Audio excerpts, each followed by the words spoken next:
ನಮಸ್ಕಾರ ಸ್ನೇಹಿತರೆ. ಈ ವೇಗದ ಜಗತ್ತಿನಲ್ಲಿ ನಾವು ದಿನವಿಡೀ ಸಾವಿರಾರು ಮಾತುಗಳನ್ನು ಆಡುತ್ತೇವೆ. ಆದರೆ ಆ ಮಾತುಗಳಲ್ಲಿ ಎಷ್ಟು ಮಾತುಗಳು ಅರ್ಥಪೂರ್ಣವಾಗಿವೆ? ಎಷ್ಟು ಮಾತುಗಳು ನಮಗೆ ಗೌರವ ತಂದುಕೊಡುತ್ತಿವೆ? ಒಂದು ಸತ್ಯ ನೆನಪಿಡಿ, ಹೆಚ್ಚು ಮಾತಾಡುವವನು ತನ್ನ ಮಾತಿನ ಬೆಲೆಯ ಜೊತೆಗೆ ಗೌರವವನ್ನು ಕಳೆದುಕೊಳ್ಳುತ್ತಾನೆ. ಆದರೆ ಎಲ್ಲಿ ಮೌನವಾಗಿರಬೇಕು ಎಂದು ತಿಳಿದವನು ಎಲ್ಲರಿಗಿಂತ ಶಕ್ತಿಶಾಲಿಯಾಗುತ್ತಾನೆ. ಶ್ರೀಕೃಷ್ಣನು ಭಗವದ್ಗೀತೆಯ ಸಾರದಲ್ಲಿ ಒಂದು ಮಾತು ಹೇಳುತ್ತಾನೆ: ಮಾತು ನಿನ್ನ ಶಕ್ತಿ, ಆದರೆ ಮೌನ ನಿನ್ನ ಬುದ್ಧಿ. ಇಂದು ನಾವು ನಮ್ಮ ಜೀವನದ ದಿಕ್ಕನ್ನೇ ಬದಲಿಸಬಲ್ಲ 8 ಮೌನದ ಕ್ಷಣಗಳ ಬಗ್ಗೆ ತಿಳಿಯೋಣ. ಈ ವಿಡಿಯೋವನ್ನು ಕೊನೆಯವರೆಗೂ ನೋಡಿ, ಏಕೆಂದರೆ ಕೊನೆಯಲ್ಲಿ ಹೇಳುವ ಮಾತು ನಿಮ್ಮ ವ್ಯಕ್ತಿತ್ವವನ್ನೇ ಬದಲಿಸಬಹುದು. 1. ಕೋಪ ಬಂದಾಗ ಮೌನವಾಗಿರಿ. ಕೋಪ ಎಂಬುದು ಉರಿಯುವ ಬೆಂಕಿಯಂತೆ. ಎದುರಿಗಿರುವವರು ಕೋಪದಲ್ಲಿದ್ದಾಗ ನೀವು ಮಾತಾಡುವುದು ಆ ಬೆಂಕಿಗೆ ತುಪ್ಪ ಸುರಿದಂತೆ. ನೀವು ಎಷ್ಟು ಸರಿಯಿದ್ದರೂ ಆ ಸಮಯದಲ್ಲಿ ನಿಮ್ಮ ಮಾತು ಜಗಳವನ್ನೇ ಉಂಟುಮಾಡುತ್ತದೆ. ಕೋಪದಲ್ಲಿರುವವನಿಗೆ ಮೌನವೇ ಮದ್ದು.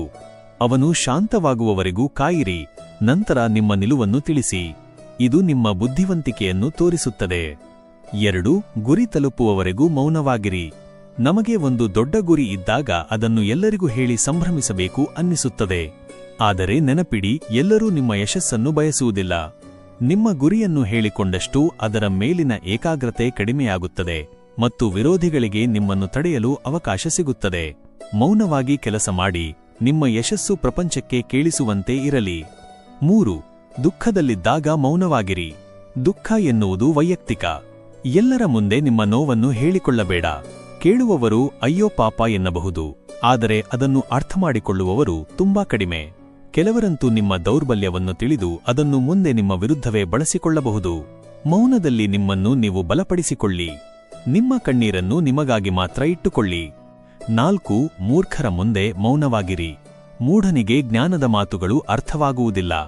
ಅವನ ಜೊತೆ ವಾದ ಮಾಡುವುದು ಎಂದರೆ ನಿಮ್ಮ ಸಮಯ ಮತ್ತು ಶಕ್ತಿಯನ್ನು ವ್ಯರ್ಥ ಮಾಡುವುದು. ನೀವು ವಾದ ಮಾಡಿದಷ್ಟು ನೀವು ಅವನ ಮಟ್ಟಕ್ಕೆ ಇಳಿಯುತ್ತೀರಿ. ಜ್ಞಾನಿಯು ಯಾವಾಗ ಮೌನವಾಗಿರಬೇಕು ಎಂದು ತಿಳಿದಿರುತ್ತಾನೆ. ಮೌನವಾಗಿ ಅಲ್ಲಿಂದ ಹೊರನಡೆಯುವುದೇ ನಿಮ್ಮ ದೊಡ್ಡ ಗೆಲುವು. 5. ಯಶಸ್ಸಿನ ಹಾದಿಯಲ್ಲಿ ಮೌನವಾಗಿರಿ. ಯಾವುದೇ ಹೊಸ ಯೋಜನೆ ಅಥವಾ ಕೆಲಸ ಪ್ರಾರಂಭಿಸಿದಾಗ ಅದರ ಬಗ್ಗೆ ಅತಿಯಾಗಿ ಪ್ರಚಾರ ಮಾಡಬೇಡಿ. ಯೋಜನೆಗಳನ್ನು ವಿವರಿಸುತ್ತಾ ಹೋದಂತೆ ಅದರ ತೀವ್ರತೆ ಕಡಿಮೆಯಾಗುತ್ತದೆ. ಕೆಲಸ ಮುಗಿಯುವವರೆಗೂ ಮೌನವಾಗಿರಿ. ಫಲಿತಾಂಶ ಬಂದಾಗ ಅದು ತಾನಾಗಿಯೇ ಮಾತನಾಡುತ್ತದೆ. 6. ಅವಮಾನವಾದಾಗ ಮೌನವಾಗಿರಿ. ಯಾರಾದರೂ ನಿಮ್ಮನ್ನು ನಿಂದಿಸಿದಾಗ ಅಥವಾ ಅವಮಾನಿಸಿದಾಗ ತಕ್ಷಣ ತಿರುಗಿ ಬೀಳುವುದು ಸುಲಭ.